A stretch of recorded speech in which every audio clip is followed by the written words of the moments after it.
I'm Harper 32, and until 6 months ago, I believed my 5-year marriage to Ethan was imperfect, but solid.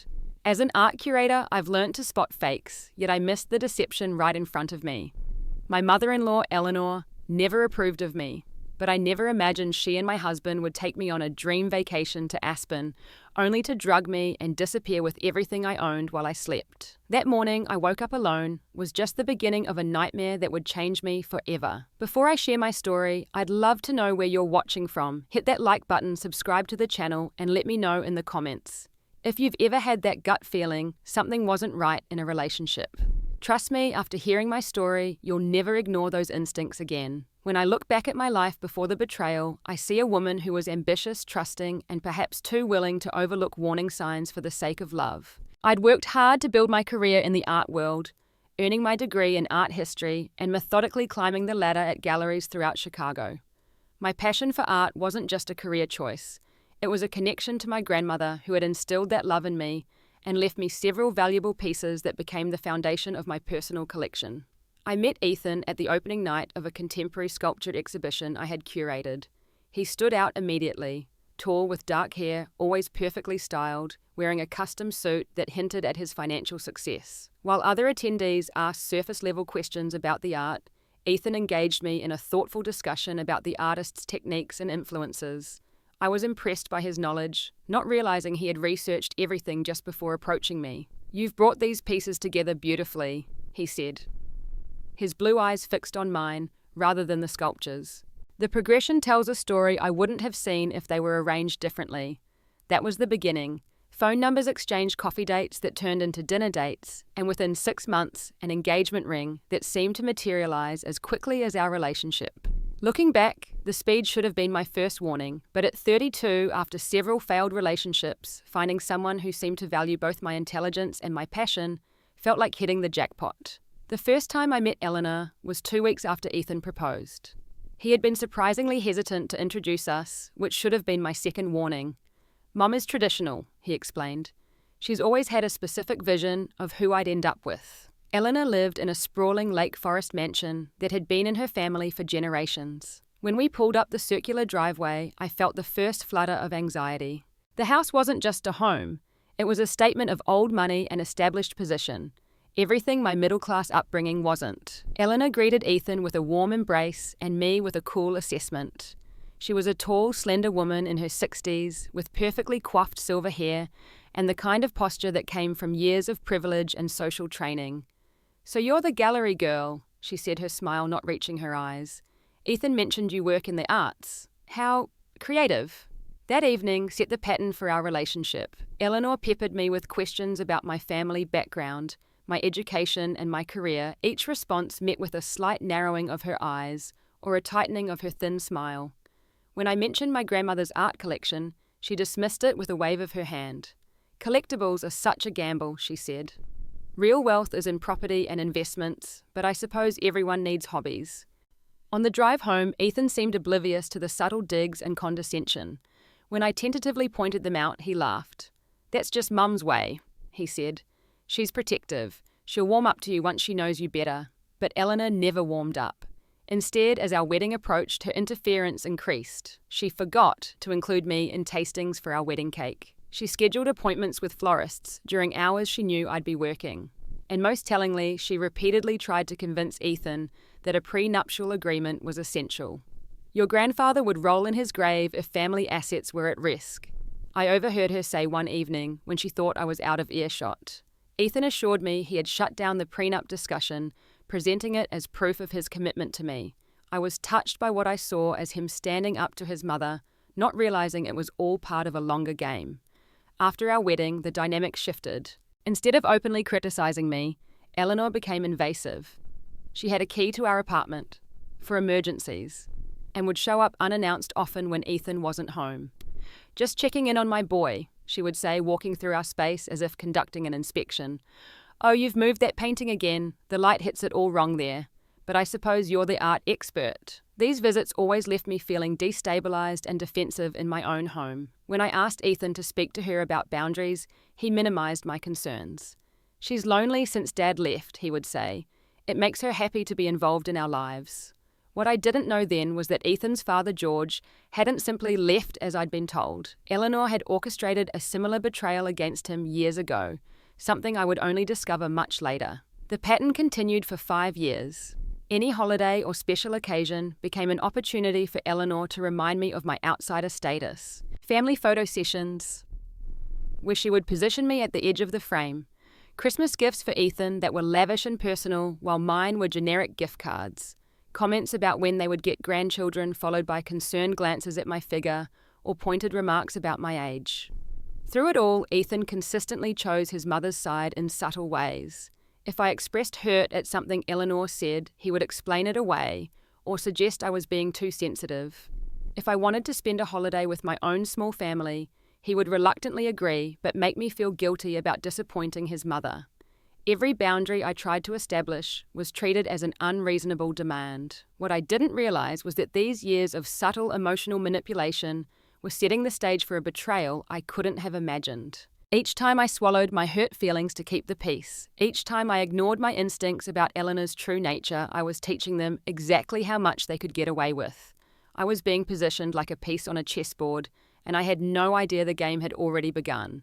The financial tensions in our marriage emerged gradually, like a slow-growing crack in a foundation that you don't notice until the whole structure is threatened. While Ethan had presented himself as financially successful when we met, I began to notice concerning patterns about 2 years into our marriage. My own career was flourishing. I had been promoted to head curator at the Lakefront Contemporary Gallery, one of Chicago's most prestigious spaces for emerging artists. The position came with a significant salary increase and growing recognition in the art world. I was being invited to speak at conferences and consult on major acquisitions. My success should have been something we celebrated together, but instead it seemed to breed resentment in Ethan. Another late night at the gallery. He would ask when I came home after an installation, his tone suggesting something inappropriate rather than professional dedication. Around this time, Ethan's law firm passed him over for partner. He downplayed it, claiming the timing wasn't right, but I could see how deeply it affected him. His mood darkened. He began coming home later, often smelling of expensive whiskey. When I tried to discuss it, he shut down. "Not everyone gets constant praise and recognition like you do," he snapped during one attempt at conversation. "Some of us are fighting uphill battles." The first concrete sign of financial trouble came when I received a call from our credit card company flagging unusual activity. There had been a $4,000 charge at a luxury watch store. When I asked Ethan about it, he became defensive. "I work hard. I deserve nice things too," he said. "Not everything needs to be a discussion." More concerning was when I noticed significant withdrawals from our joint account. $3,000 here, $5,000 there, with no explanation of where the money had gone. "It's for a client investment opportunity," Ethan said vaguely when confronted. "It's complicated legal stuff. Trust me, it'll pay off." Eleanor's presence in our financial lives became more pronounced during this period. She would make pointed comments about how she had always supported Ethan before I came along, implying that his current struggles were somehow my fault. "Remember when you were considering that position at Harrington and Williams?" She would reminisce during dinner at her house. "The signing bonus alone was more than most people make in a year. But you wanted to follow your passion instead. So noble." The implication was clear. Ethan had chosen a less lucrative path because of me, and now he was suffering the consequences. The truth emerged on a rainy Tuesday evening when I came home early from work due to a migraine. I found Ethan in our home office, surrounded by paper statements, his head in his hands. When he noticed me in the doorway, he quickly tried to gather the papers, but not before I saw the logo of a casino and alarming red numbers. "What is all this?" I asked, my migraine temporarily forgotten. "It's nothing. Work stress," he mumbled, but the lie was too obvious to maintain. After an hour of heated discussion that escalated into our worst fight ever, the truth came out. Ethan had a gambling problem that had spiraled out of control over the past year. What had started as poker nights with colleagues had escalated to high-stakes games, and eventually online betting that consumed hours of his days and thousands of our dollars. "How much?" I asked, my voice barely above a whisper. Ethan couldn't meet my eyes. "About 80,000. The number hit me like a physical blow. $80,000. "How is that possible?" "Where did it come from?" "Credit cards mostly," he admitted. some personal loans, and I borrowed against our apartment.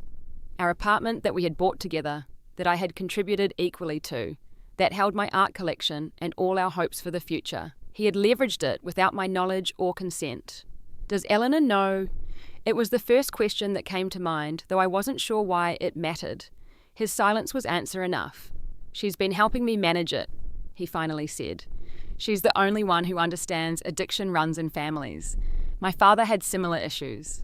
This was the first I'd heard of any addiction in Ethan's family, and it struck me as odd that Eleanor, who judged everyone so harshly, would be so understanding of gambling debts. In the aftermath of this revelation, I made what I now recognize as a critical mistake. I agreed to help pay off his debts using my savings and a portion of my grandmother's inheritance. It was nearly everything I had personally separate from our marital assets, but I believed we were fighting for our marriage, for Ethan's well-being, for our future together. I'll pay you back every cent, Ethan promised, holding my hands tightly. I'll get help. I'll make this right. I believed him. I wanted to believe him, so I transferred my savings, $65,000 accumulated over years of careful budgeting, to clear the most pressing debts. Ethan seemed genuinely grateful and remorseful. He deleted his gambling apps in front of me and agreed to attend Gamblers Anonymous meetings. For a few weeks, things seemed to improve. Ethan came home directly after work. He was attentive and seemed committed to rebuilding trust. But then I noticed Eleanor's visits increasing again. She would call Ethan for private conversations that ended abruptly when I entered the room. They would exchange glances I couldn't interpret during family dinners. One evening, I returned from a gallery event, to find them huddled at our dining table with papers spread out between them. Just helping Ethan with some tax planning, Eleanor explained smoothly, gathering the documents into a folder before I could see their contents. I wanted to believe in Ethan's recovery, in our marriage, in the future we had planned together, but a small voice of doubt had awakened in me, and it would not be silenced again. I should have listened to it sooner. The invitation for an all-expenses-paid family trip to Aspen came out of nowhere. Eleanor called one Sunday morning in early October, her voice uncharacteristically bright. "I've been thinking," she said when Ethan put her on speakerphone. "We all need a getaway, a proper family vacation before the holiday season gets too hectic." I exchanged a glance with Ethan, surprised by the sudden generosity. Eleanor had never previously included me in her definition of family. "That sounds nice, Mom," Ethan said. "But I'm not sure about the timing. Harper has that major exhibition coming up at the gallery." "Oh, surely she can take a few days," Eleanor pressed. "Everyone deserves a break. I've already looked into that beautiful resort, the Alpine Lodge. They have a cancellation for the last weekend of October." The timing couldn't have been worse for me professionally. The exhibition Eleanor so casually referenced was the largest I had ever curated, featuring several internationally renowned artists who would be attending in person. The preparations were all-consuming. "I really don't think I can get away right now," I said carefully, trying to sound apologetic rather than suspicious. "Nonsense," Eleanor insisted. "Ethan tells me you've been working yourself to exhaustion. A few days in the mountains is exactly what you need to recharge before your big event." I was taken aback that Ethan had been discussing my work stress with his mother, but had said nothing to me about his concerns. "We should go," Ethan said, giving me a meaningful look. "After everything that's happened, we could use some time away together." He was referring to his gambling revelation and our recent difficulties, making it nearly impossible for me to refuse without seeming unforgiving. It was a masterful manipulation that I now recognize as a tactic they had perfected. "Well," I hesitated. "It's settled then," Eleanor declared before I could formulate a proper objection. "I'll make all the arrangements. You two won't have to worry about a thing." After she hung up, I expressed my reservations to Ethan more directly. "Don't you think it's strange that your mother suddenly wants to vacation with both of us? She's never exactly gone out of her way to include me before." Ethan sighed. "Can't you just accept that she's trying? This could be her way of extending an olive branch?"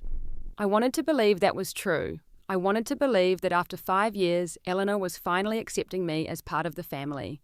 So against my better judgment, I requested time off from work and began preparing for the trip. The week before our departure, strange behaviors began to accumulate like snowflakes before a blizzard. Small, seemingly insignificant on their own, but forming a pattern I failed to recognize in time. First, Ethan suggested I bring all my jewelry, including the vintage pieces my grandmother had left me. "The resort has top-notch safes in every room," he explained. Much better than leaving valuable items at home while we're away. Then Eleanor called to ask detailed questions about my art collection, framing it as newfound interest in my professional expertise. "I've been thinking about what you said about emerging artists being good investments," she said. "Which pieces in your collection do you think have appreciated the most since you acquired them?" I was so pleased by her apparent interest that I gave her a complete rundown including approximate values and the provenance of each piece. Most puzzling was when I came home to find Ethan photographing items around our apartment. "What are you doing?" I asked, with gears. "Watching him snap pictures of my grandmother's antique writing desk. Just updating our insurance records," he said without looking up. "We should have documentation of everything valuable in case something ever happens." I remember feeling a momentary unease quickly dismissed as paranoia. After all, these were reasonable precautions and normal questions. Wasn't this what I had wanted? For Ethan to be more financially responsible and for Eleanor to take an interest in my world. The drive to Aspen should have reinforced my suspicions. Eleanor insisted on taking her luxury SUV with Ethan in the front passenger seat and me in the back like a child. Throughout the 6-hour journey, they engaged in whispered conversations that stopped whenever I removed my earbuds. When I asked what they were discussing, their answers were vague. "Just boring family business," Eleanor would say. "Nothing that would interest you, dear." We arrived at the Alpine Lodge late in the afternoon. The resort was even more luxurious than I had expected. A sprawling timber and stone structure nestled among snow-dusted pines with views of the mountains that took my breath away. The lobby featured a massive stone fireplace and museum-quality Western art that immediately caught my professional eye. "This must be costing a fortune," I whispered to Ethan as the concierge led us through the property. "Mom's treating," he replied with a shrug. "Might as well enjoy it." At check-in, Eleanor arranged for our room assignments, explaining to the concierge that we would need 2 separate rooms. "One for the young couple," she said with a smile that didn't reach her eyes, "and one for the mother-in-law. We all need our privacy." But when we received our key cards, I noticed my room was on the 3rd floor, while Ethan and Eleanor's rooms were both on the 5th. "There must be a mistake," I said, looking at the different room numbers. "The hotel is quite full," Eleanor explained smoothly. "They couldn't accommodate us all on the same floor. But don't worry, your room has the better view of the valley." Ethan quickly agreed. "It's just for sleeping anyway. We'll be together the rest of the time." I remember standing in my beautiful room after they left, looking out at the mountains and trying to shake off a growing sense of unease. Everything about this trip felt off, but I couldn't articulate why even to myself. I unpacked carefully, placing my jewelry case in the room as Ethan had suggested. I hung up the cocktail dress Eleanor had specifically requested I bring for our special family dinner that evening. Looking back, I was being positioned like a chess piece in a game whose rules I didn't understand. Every move Ethan and Eleanor made was calculated, leading to an outcome they had planned long before we ever set foot in Aspen, and I, trained to doubt my own perceptions after years of gaslighting, walked straight into their trap. The first day in Aspen unfolded with a strange rhythm that should have amplified my concerns. After breakfast, Eleanor announced she had arranged a private shopping tour of Aspen's exclusive boutiques for the ladies, but when I met her in the lobby, she seemed annoyed by my presence. "Oh, I thought you'd want to sleep in," she said, her smile tight. "You seem so tired at breakfast." The shopping excursion was a 3-hour exercise in subtle humiliation. Eleanor would hold up expensive items, assess them against me, and then put them back with comments like, "No, the color washes you out completely," or "This style really requires a different figure." Meanwhile, she purchased several items for herself, waving away my increasingly uncomfortable expression. "When you reach my age, dear, you learn to indulge yourself. Life is too short for restraint." We met Ethan for a late lunch at an upscale restaurant where he and Eleanor dominated the conversation with inside jokes and reminiscences of family vacations I had never been part of. Each time I tried to join the conversation, one of them would politely acknowledge my comment, before immediately returning to their private exchange. "Remember that Christmas in Vail when you fell off the ski lift?" Eleanor laughed. "How could I forget? Dad was furious about the emergency room bill," Ethan replied. "Your father always was tight with money," Eleanor said with a meaningful glance at me, unlike some people who understand the value of family. After lunch, Ethan claimed he needed to make some work calls and disappeared for several hours. Eleanor retreated to her room for a rest, leaving me alone in a strange town with no planned activities. I spent the afternoon wandering through an art gallery, finding comfort in the familiar environment even as my sense of isolation deepened. The special family dinner that evening was at Aspen's most exclusive restaurant, requiring the cocktail dress Eleanor had insisted I pack. I took extra care with my appearance, hoping to feel more included in the evening's plans. I wore my grandmother's pearl necklace and earrings, my most precious inherited pieces, along with a diamond bracelet Ethan had given me for our 3rd anniversary. When I met them in the lobby, Eleanor gave me a thorough once-over. "The pearls are a bit dated," she observed, "but I suppose they have sentimental value." The restaurant was intimidatingly elegant, with panoramic mountain views and tables spaced far enough apart for private conversation. Eleanor had reserved a corner table and arranged the seating so that she sat across from Ethan, with me positioned slightly outside their direct line of sight. The menu had no prices, always a warning sign of expense, and Eleanor ordered for the table without consultation champagne to start, followed by the chef's tasting menu with wine pairings. "A celebration requires proper indulgence," she declared, raising her glass in a toast.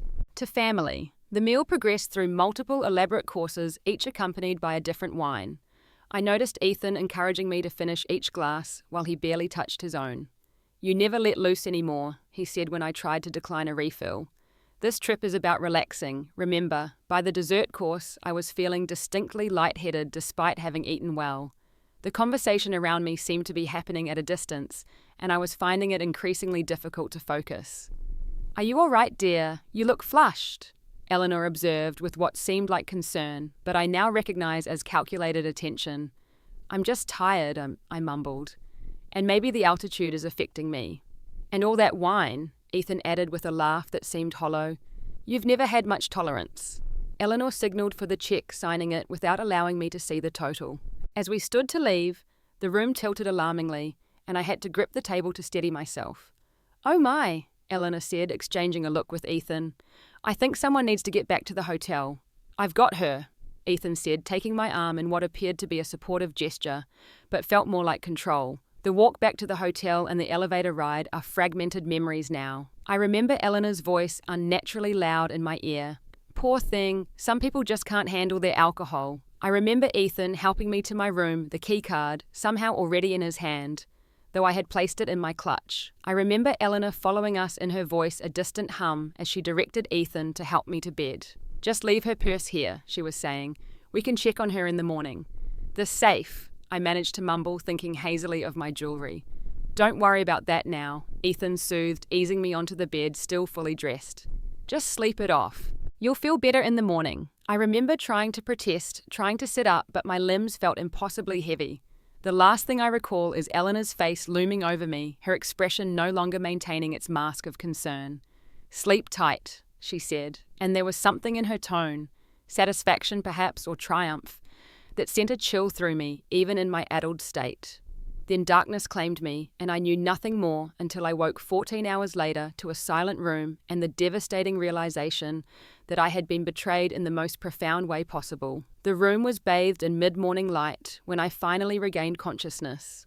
My head throbbed with a pain unlike any hangover I had ever experienced, and my mouth felt as though it had been stuffed with cotton. For several moments I lay perfectly still, trying to piece together the previous evening through a fog of disjointed memories. Something was wrong. The silence in the room was too complete. No sound of Ethan in the bathroom or moving around the suite.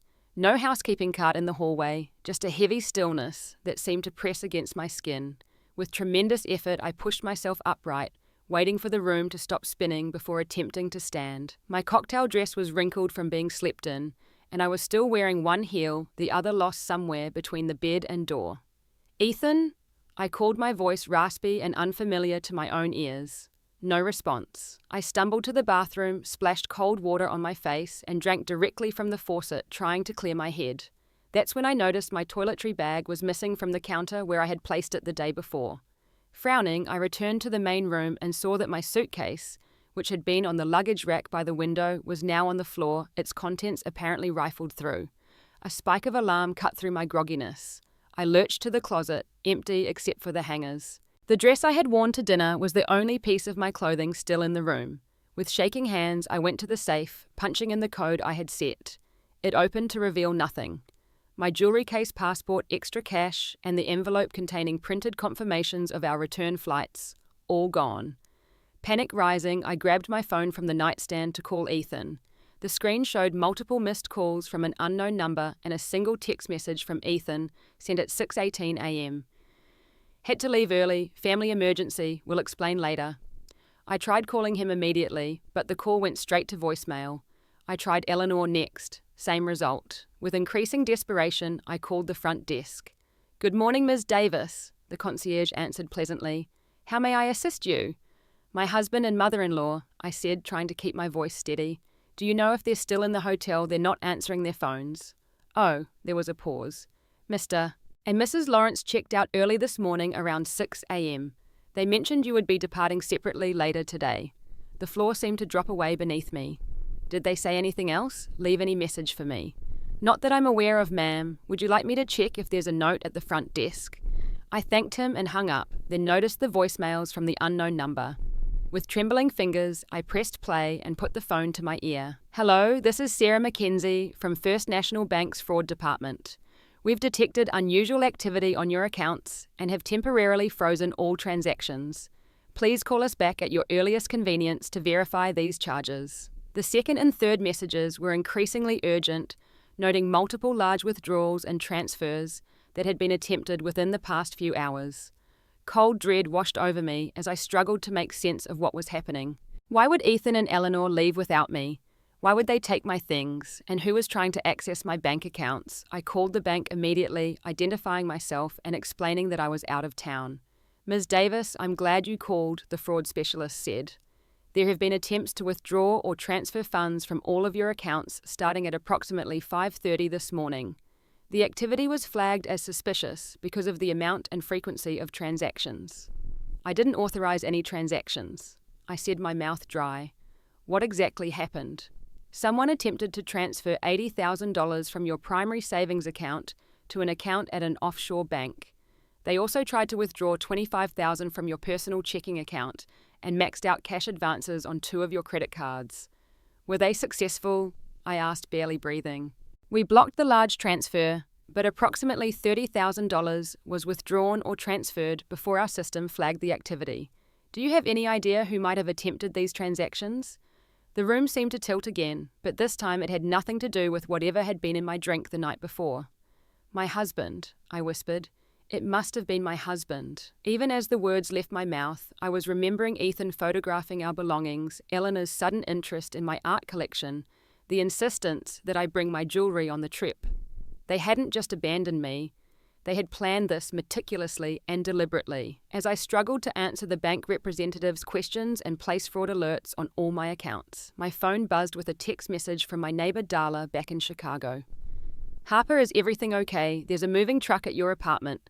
The men said you and Ethan are relocating for his job. Is this right? Call me." The journey home was a nightmare of logistics and mounting dread.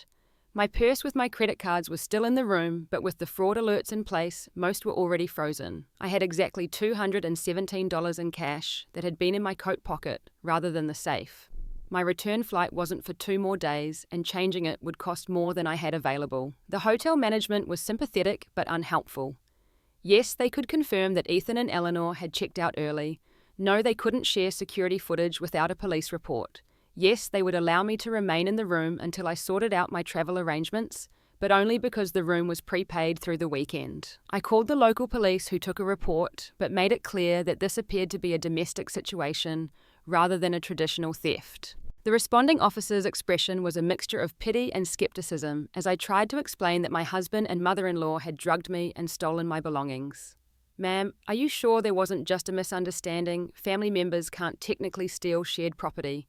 And if you were drinking heavily, perhaps you're confused about what happened." I knew how it sounded. Even to my own ears, the story seemed far-fetched. A successful professional woman drugged and robbed by her own husband. It was easier to believe I was unstable or confused than to accept such a calculated betrayal.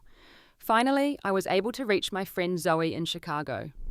We had been close in college, but had drifted apart since my marriage, something I now recognized as part of Ethan's systematic isolation of me from my support network. "Harper, is that really you?" Zoe sounded shocked to hear from me. "It's been at least 2 years. When I explained my situation, her disbelief quickly turned to outrage and practical assistance. She used her own credit card to book me on the next flight to Chicago and promised to meet me at the airport. "Whatever you need, I'm here," she assured me. "You can stay with me as long as necessary." I spent that night alone in the hotel room trying to piece together the extent of the betrayal.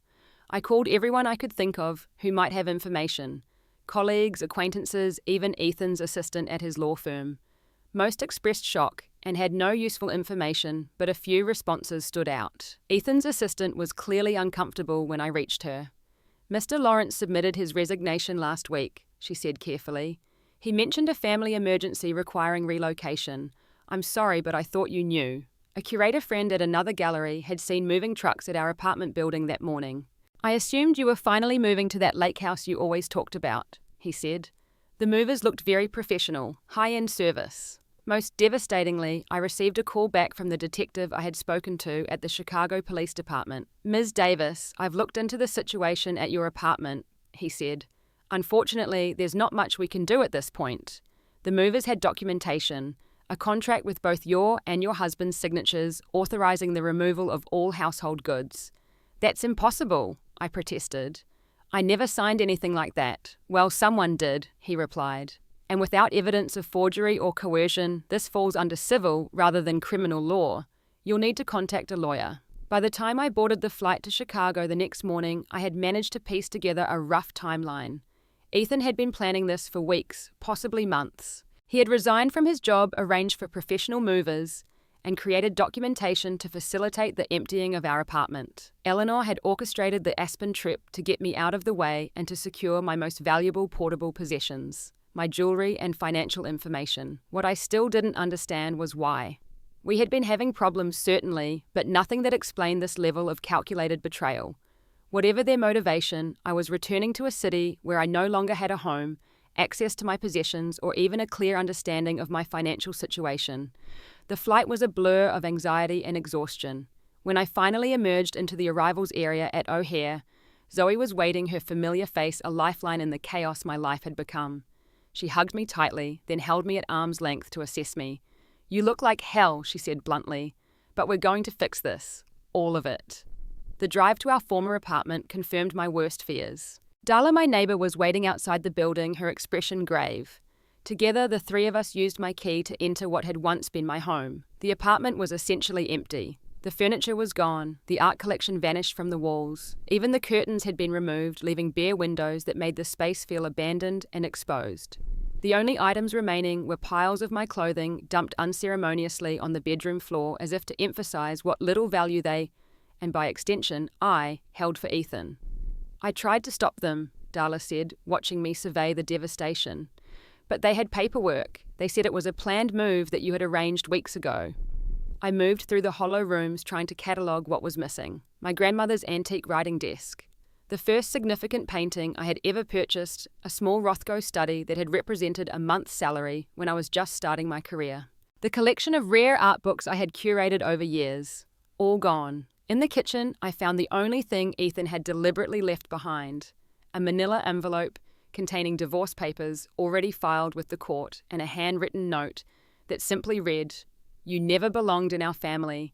This is what happens to gold diggers. Eleanor." The cruelty of that message after 5 years of marriage and recent months of supposedly working through our problems together broke something in me. I sank to the kitchen floor and finally allowed myself to weep. For the relationship I had believed in, for the possessions that connected me to my past, and for my own blindness in not seeing the betrayal coming. Zoe and Darla sat with me, offering tissues and quiet support until the storm of emotion had passed. "You can't stay here," Zoe said finally. "Grab whatever clothes you need. You're coming home with me." That night, lying on Zoe's pull-out couch and staring at the unfamiliar ceiling, I made a decision. I would not remain a victim. I would not allow Ethan and Eleanor to destroy everything I had worked for. Somehow, I would find a way to rebuild my life and hold them accountable for what they had done. The path forward wasn't clear yet, but one thing was certain. The woman who had trusted too easily, who had ignored red flags and swallowed her instincts, was gone. In her place was someone with nothing left to lose and everything to fight for. My transformation from shocked victim to strategic fighter didn't happen overnight. The morning after discovering my emptied apartment, I woke on Zoe's couch feeling physically ill from stress and emotional exhaustion. For a few moments, I lay perfectly still, hoping it had all been a nightmare. But the unfamiliar ceiling above me confirmed the brutal reality. My life as I had known it was gone. "You're awake," Zoe said, appearing with a mug of coffee. She had taken the day off work to help me navigate the initial crisis. "I made a list of priorities while you were sleeping. First item, finding you a lawyer." Her practical approach was exactly what I needed. Together we created a plan of action, starting with the most urgent matters. 1. Report the theft of my jewellery and art to the police. 2. Consult a divorce attorney about the fraudulent paperwork. 3. Visit my bank in person to review all accounts and secure what assets remained. 4. Contact my employer to explain my situation and ensure my job was secure. The police report was as frustrating as my initial contact in Aspen. Without clear evidence that Ethan had stolen my possessions rather than relocated shared marital property, the officer classified it as a civil matter. The fact that Ethan had forged my signature on multiple documents complicated things further. It was clearly illegal, but proving it would require handwriting analysis and formal investigation. "Look," the officer said, with barely concealed impatience. "We see this kind of thing all the time. Couples break up, one takes stuff the other thinks they shouldn't have. It's messy, but it's for the divorce courts to sort out, not us." I bit back my frustration. These aren't shared possessions. My jewelry was inherited from my grandmother. My art collection was mostly acquired before our marriage with documented appraisals in my name only. He made notes but offered little hope of immediate action. "File it all with your divorce attorney. That's your best recourse at this point." The divorce attorney, a sharp-eyed woman named Marissa Jensen, recommended by one of Zoe's colleagues, was more encouraging. "What they've done crosses several legal lines," she said after reviewing my situation. "Forged signatures, unauthorized removal of pre-marital assets, potential drugging. These aren't just ethical breaches, they're potentially criminal acts." "So you can help me get my things back?" I asked, hope rising for the first time. "It won't be quick or easy," she cautioned. "But yes, we can fight this. The divorce filing is actually helpful to us. It creates a legal framework for demanding full financial disclosure. Meanwhile, we'll file emergency motions to freeze any further dispersal of assets and for the return of your personal property."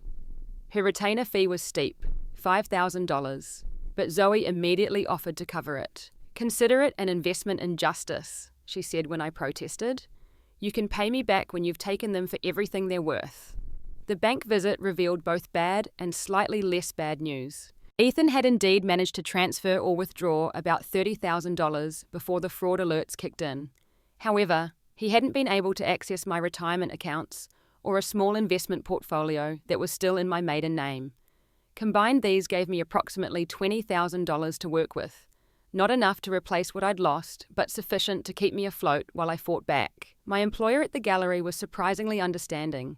I had missed 3 days of work without notice, normally grounds for serious reprimand. But when I explained the situation, the director was supportive. "Take the rest of the week to get your affairs in order," she said.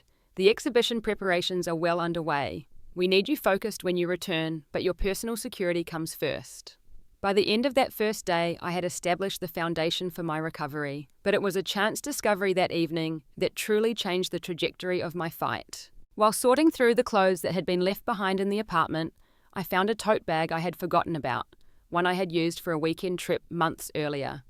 Inside was a small leather-bound notebook where I had recorded details of my art collection, including photographs, purchase receipts, and appraisal values. More importantly, it contained the key to a safety deposit box I had maintained separately from our joint accounts. I completely forgot about this, I told Zoe, holding up the key. After my grandmother died, I kept her most important documents and a few small valuables in a safety deposit box at First National. Ethan knows about the box, but I never added him to the access list. The next morning we went directly to the bank. The safety deposit box contained exactly what I had remembered my grandmother's will, designating her art collection specifically to me as separate property, original certificates of authenticity for several valuable pieces, and, most crucially, detailed appraisals with photographs documenting each item's provenance and value. "This is gold," Marissa said when I brought her the documents. "This establishes clear ownership separate from marital assets. Ethan and his mother can't claim these were joint possessions." With this documentation in hand, the police took my theft report more seriously. Detective Rachel Torres was assigned to the case and approached it with the thoroughness I had initially hoped for. Based on the timeline you've described, this appears to be a calculated plan rather than an impulsive action, she noted during our interview. The Aspen trip, the drugging, the coordinated emptying of your apartment, it suggests premeditation. That's what I've been trying to explain, I said, relieved to finally be heard. This wasn't a hasty decision during a marriage breakdown. They planned this for weeks, maybe months. Detective Torres nodded. We'll need to establish a few key elements to pursue criminal charges. First, evidence of the drugging. I'll contact the hotel in Aspen about security footage from the restaurant and hallways. Second, proof of forgery on those documents. And third, a paper trail of where your possessions have gone.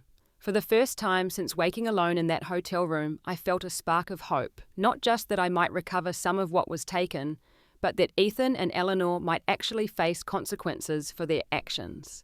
That spark grew stronger when I received an unexpected phone call a few days later. Is this Harper Davis? The male voice on the other end was unfamiliar. Yes, who's calling? My name is George Lawrence. I believe you know me as Ethan's father. I nearly dropped the phone in shock. In 5 years of marriage, I had never met George. According to Eleanor, he had abandoned the family when Ethan was in college, cutting all ties and showing no interest in maintaining a relationship with his son. Mr. Lawrence, I managed to respond. This is unexpected. I imagine it is, he said, his voice gentle but firm. I recently learned about what happened to you, about what my son and ex-wife did. I'd like to meet with you if you're willing. There are things you should know, things that might help you. We arranged to meet the following day at a quiet cafe far from my usual haunts. I arrived early, nerves making it impossible to sit still. When a tall man with Ethan's jawline and silver-streaked dark hair approached my table, I knew immediately who he was. Thank you for meeting me, George said, settling into the chair across from me. I've been out of the picture for a long time, but what they did to you, it's unconscionable, and unfortunately not without precedent. Over the next 2 hours, George shared a story that mirrored my own experience with disturbing similarity. 15 years earlier, Eleanor had orchestrated a similar betrayal against him. After years of controlling behavior and financial manipulation, she had convinced their then college-age son to help her empty their joint accounts and family home while George was on a business trip. She turned Ethan against me completely. George explained, pain evident in his eyes. Told him I had been unfaithful, that I was planning to leave them destitute. None of it was true, but by the time I returned, the damage was done. My son wouldn't speak to me, our assets were gone, and Eleanor had filed for divorce claiming abandonment. Why are you telling me this now? I asked, though the parallels to my situation were obvious. Because history is repeating itself, and I can't stand by and watch another person destroyed by their manipulation, he replied. And because I have information that might help you fight back. George had maintained detailed records of everything that had happened during his divorce. Documentation of missing assets, evidence of Eleanor's manipulation, and most importantly, financial records showing a pattern of hidden accounts and money transfers. Eleanor has always been obsessed with control and appearance, he explained. She comes from old money, but most of it was gone by the time we married. The Lawrence family name has prestige, but little actual wealth behind it anymore. What she couldn't control through money, she controlled through emotional manipulation, especially with Ethan. I never understood why she hated me so much, I said. From the very beginning, she treated me like an intruder. George nodded. Because you represented independence for Ethan, a life separate from her influence. When Ethan and I had our falling out, he became completely dependent on Eleanor, emotionally and financially. She paid for law school, his first apartment, everything. Then you came along, successful in your own right, with your own money and possessions. You were a threat to her control. And Ethan, how could he do this to someone he supposedly loved? George's expression darkened. My son was raised to believe loyalty to his mother trumps all other considerations. I failed him by not fighting harder to maintain our relationship, by not showing him a healthier model of family dynamics. By the time you met him, the pattern was set. Eleanor's approval was his primary motivation, even if he didn't recognize it consciously. Before we parted, George handed me a USB drive. This contains all my documentation from 15 years ago. Account numbers, property records, statements Eleanor made during our divorce. Some of it may be outdated, but the patterns will be the same. They always are with her. Why would you help me? I asked, still not entirely trusting his motives. Ethan is your son. Yes, he is, George agreed sadly. And I've lost him to Eleanor's toxicity. Maybe by helping you I can begin to make amends for not protecting him better when he was young.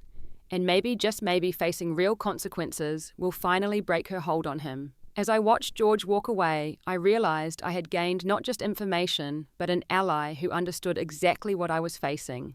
The woman who had awakened alone in that Aspen hotel room would have been overwhelmed by this situation. But with each passing day, with each small step toward justice, I was becoming someone new. Someone stronger, more strategic, and absolutely determined to reclaim what was mine. 6 months after the betrayal in Aspen, I stood in the bright, airy space of my newly opened gallery, Phoenix Rising, surrounded by the work of emerging artists I had carefully curated. The small storefront in Chicago's West Loop wasn't as prestigious as my former position at the Lakefront Contemporary Gallery, but it was mine, created from the ashes of what Ethan and Eleanor had tried to destroy. The journey to this moment had been arduous, with victories and setbacks along the way. With Detective Torres's persistence, we had obtained the security footage from the Alpine Lodge, showing Eleanor clearly directing the bartender to add something to my drink. A toxicology expert reviewed my symptoms and timeline, concluding I had likely been given a sedative commonly used for insomnia, which explained my excessive drowsiness and memory gaps. Marissa, my divorce attorney, had been relentless in pursuing both civil and criminal aspects of the case. The documentation from George proved invaluable, revealing patterns that helped us trace where my possessions had gone. Many of my artwork pieces had been quickly sold through a gallery in New York owned by an old friend of Eleanor's. My jewelry had been placed in a safety deposit box under Ethan's name at a bank in Boston where Eleanor had family connections. The legal process was far from over, but we had achieved significant milestones. A judge had issued an emergency injunction freezing all assets Ethan and Eleanor had taken. The forged documents had been proven fraudulent through expert analysis. And most satisfyingly, arrest warrants had been issued for both Ethan and Eleanor on charges of grand larceny, fraud, and conspiracy. They had not gone quietly. Eleanor had hired an expensive legal team that filed motion after motion attempting to delay proceedings and paint me as an unstable gold-digging wife who had misunderstood a planned separation. Ethan had initially hidden behind his mother's protection, but as the evidence mounted and criminal charges became inevitable, cracks in their united front began to show. The turning point came during a deposition when, faced with the hotel security footage and toxicology report, Ethan broke down. It was her idea, he said, not looking at Eleanor. All of it. The drugging, the timing, everything. She said Harper was going to leave me anyway, that we needed to protect our assets. Eleanor's face had contorted with rage. You ungrateful, spineless. Her lawyer had quickly silenced her, but the damage was done. Their narrative of mutual planning and justified actions had shattered, revealing the manipulation at its core. Through it all, I had been rebuilding my life piece by piece. Zoe had insisted I stay with her until I found a new apartment, refusing any rent despite my improving financial situation. My former gallery colleagues had rallied around me, connecting me with clients and artists who could help establish my new venture. And perhaps most surprisingly, a support group for survivors of financial abuse had provided both emotional validation and practical advice. I had recovered about 70% of my art collection and most of my grandmother's jewelry. Some pieces were gone forever, sold quickly to unsuspecting buyers or hidden too well to trace. But with the financial settlement from the divorce proceedings and pending criminal restitution, I had the resources to begin again. Quite a transformation, said a voice behind me, interrupting my reflections. I turned to find George Lawrence, admiring a vibrant abstract canvas by a young artist I had discovered. Thank you for coming, I said, genuinely pleased to see him. Over the months, our alliance had evolved into a friendship built on shared experiences and mutual respect. I wouldn't have missed it, he replied. Your phoenix has certainly risen impressively from the ashes. Any news? I asked, knowing he had been keeping tabs on Ethan and Eleanor through his own sources. George's expression sobered. Eleanor's attorney is still pushing for a plea deal on the criminal charges. Ethan has moved back to Boston, apparently living with Eleanor's sister while this plays out. He's started therapy for what that's worth. I nodded, surprised to find that the mention of Ethan no longer triggered the acute pain it once had. I hope he finds his way out from under her influence someday. As do I, George agreed. though I fear that journey may take years if it happens at all. We were interrupted by the arrival of Zoe and several other friends who had come to celebrate the gallery's opening. As we shared champagne and exchanged laughter, I looked around at the life I had rebuilt, different from what I had before, but in many ways stronger and more authentic. Later that evening, after the last guest had departed, I walked through the quiet gallery, appreciating the moment of solitude. On the back wall hung a single piece I had refused to sell despite several generous offers. A small watercolor my grandmother had painted of a woman standing at a crossroads, looking forward with determination rather than back with regret. I had learned hard lessons through this ordeal. I had learned that trust must be earned rather than freely given, that red flags should never be ignored no matter how convincing the excuses, that financial independence is not just a preference but a necessity, and perhaps most importantly, that rebuilding after betrayal isn't just possible. It can lead to a life more genuine than the one that was lost. The betrayal in Aspen had been meant to destroy me, to reduce me to nothing, while Ethan and Eleanor walked away with everything I valued. Instead, it had forged me into someone stronger, wiser, and ultimately freer than I had ever been in the 5 years of my marriage. Some might call what happened to me a tragedy, but standing in my own gallery surrounded by art I had chosen and a future I was creating on my terms, I preferred to see it as a painful but necessary awakening. Ethan and Eleanor had taken my possessions, but in doing so, they had inadvertently given me back myself. And that I had discovered was worth more than anything they could ever steal. Have you ever experienced a betrayal that ultimately made you stronger? I'd love to hear your stories in the comments below.